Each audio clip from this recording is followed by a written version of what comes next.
Everyone, मैंने पहले kinematics 1 discuss किया था। काइनेमेटिक्स 1 में हमने motion in a straight line पढ़ा था और अब मैं स्टार्ट करने जा रहा हूँ काइनेमेटिक्स 2।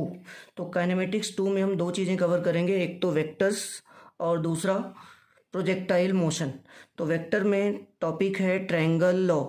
तो ट्रायंगल लॉ क्या है? ट्रायंगल लॉ में बताया गया कि अगर एक वेक्टर ए दूसरे वेक्टर के साथ आप ऐड कर रहे हो और ये दोनों वेक्टर्स अगर ट्रायंगल की दो साइड से रिप्रेजेंट होते हैं तो इनका जो रिजल्टेंट आएगा वो ट्रायंगल की तीसरी साइड से रिप्रेजेंट होगा। तो रिजल्टेंट अगर आर है तो आर इज इक्वल टू होगा ए प्लस बी। और इन दोनों ट्रायंगल्स, इस ट्रायंगल में दोनों वेक्टर्स के बीच का जो एंगल है वो है थीटा। तो ट्रायंगल लॉ ने इस रिजल्टेंट का मैग्नीट्यूड बताया। तो ट्रायंगल लॉ में इस रिजल्टेंट का जो मैग्नीट्यूड होगा वो क्या होगा? आर इज इक्वल टू, मैं ट्रायंगल लॉ डिराइव नहीं कर रहा हूँ, जस्ट ट्रायंगल लॉ बता रहा हूँ है क्या।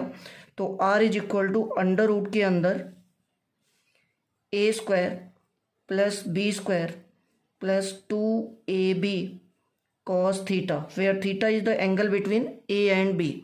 तो दो वेक्टर्स हैं हमारे पास ए और बी। अगर इन दोनों वेक्टर्स को ट्रायंगल की साइड्स पे रिप्रेजेंट किया जा रहा है तो इनका जो रिजल्टेंट होगा वो ट्रायंगल की तीसरी साइड से रिप्रेजेंट होगा। दोनों वेक्टर्स के बीच का एंगल अगर थीटा है तो जो रिजल्टेंट आएगा, रिजल्टेंट का मैग्नीट्यूड आएगा that is R which is equal to under root A square plus B square plus 2ab cos theta. अगर आपसे बोला जाए कि इस रिजल्टेंट की डायरेक्शन बताओ तो हम डायरेक्शन भी फाइंड आउट कर सकते हैं। लेट करते हैं कि इस रिजल्टेंट का एंगल बीटा है वेक्टर ए से, तो यहाँ से टेन बीटा आप निकालोगे। टेन बीटा क्या होगा? टेन बीटा का फॉर्मूला होगा B sine theta upon A plus B cos theta. B sine theta upon A plus B cos theta. तो जनरली हम ये दो फॉर्मूले यूज करेंगे। तो चलिए स्टार्ट करते हैं। फर्स्ट क्वेश्चन है, two vectors both equal in magnitude have their resultant equal in magnitude of the either. कह रहा है कि दोनों वेक्टर्स का मैग्नीट्यूड भी इक्वल है और इनका जो रिजल्टेंट आ रहा है वो भी दोनों वेक्टर्स में से किसी एक के मैग्नीट्यूड के इक्वल है। इसका मतलब अगर दो वेक्टर्स ए और बी हैं तो इनका मैग्नीट्यूड ए और बी इक्वल हो गया और इनका जो रिजल्टेंट है लेट करते हैं आर है तो ये आर भी इक्वल हो गया। मतलब magnitude of A magnitude of B तो इक्वल है ही, इनका रिजल्टेंट भी इनके मैग्नीट्यूड के इक्वल है। मतलब कुछ ऐसा दिया हुआ है कि दो वेक्टर्स गिवन है ए और बी तो इनका मैग्नीट्यूड भी इक्वल है और इनका मैग्नीट्यूड इनके रिजल्टेंट के मैग्नीट्यूड के भी इक्वल है। अब आपसे पूछा क्या जा रहा है?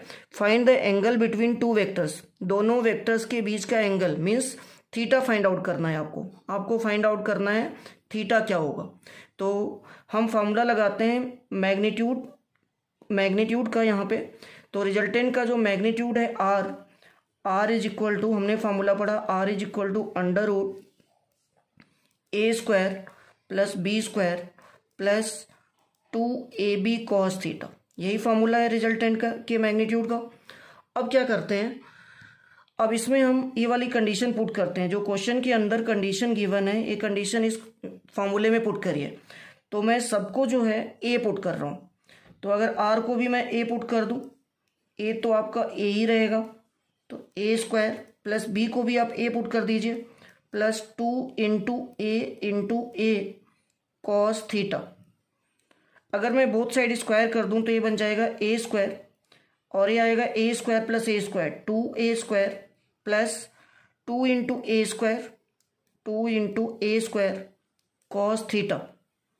अब ए स्क्वायर और ये माइनस 2a स्क्वायर, आप एक काम करिए, पहले 2a स्क्वायर कॉस थीटा को राइट साइड से लेफ्ट साइड ले आओ। तो 2a square cos theta is equal to 2a square cos theta को इधर लेके आओगे तो माइनस आएगा, बट माइनस नहीं लिख रहा हूँ, माइनस मैं इधर लिखूंगा दूसरी साइड। तो 2a स्क्वायर माइनस ए स्क्वायर क्या बन गया? ए स्क्वायर माइनस का। अब देखिए ध्यान से, ए स्क्वायर से ए स्क्वायर कैंसिल हो जाएगा तो यहाँ से कॉस थीटा की वैल्यू क्या आएगी? कॉस थीटा की वैल्यू आएगी -1/2। तो मैंने क्या किया, 2a स्क्वायर से ए स्क्वायर को माइनस किया तो ए स्क्वायर आ गया। अब इस ए स्क्वायर को अगर इधर लेके जाएंगे तो माइनस ए स्क्वायर हो जाएगा। तो ए स्क्वायर से ए स्क्वायर कैंसिल हो गया, यहाँ से कॉस थीटा की वैल्यू आ गई -1/2। क्या हम इसको ऐसे लिख सकते हैं 1/2 कॉस में किसकी वैल्यू है, कॉस 60 डिग्री की वैल्यू है। बट अगर मैं इस माइनस को एब्जॉर्ब करूं अंदर तो कौन से क्वाड्रेंट में एब्जॉर्ब होगा, सेकेंड क्वाड्रेंट में। तो सेकेंड क्वाड्रेंट में अगर मैं इसको लिखूं तो क्या लिखूंगा, सेकेंड क्वाड्रेंट, इस 60 डिग्री को मैंने सेकेंड क्वाड्रेंट में लेके जाना है तो क्या लिख सकता हूं मैं, cos 180 minus 60, cos 180 minus theta क्या बनेगा, माइनस कॉस थीटा।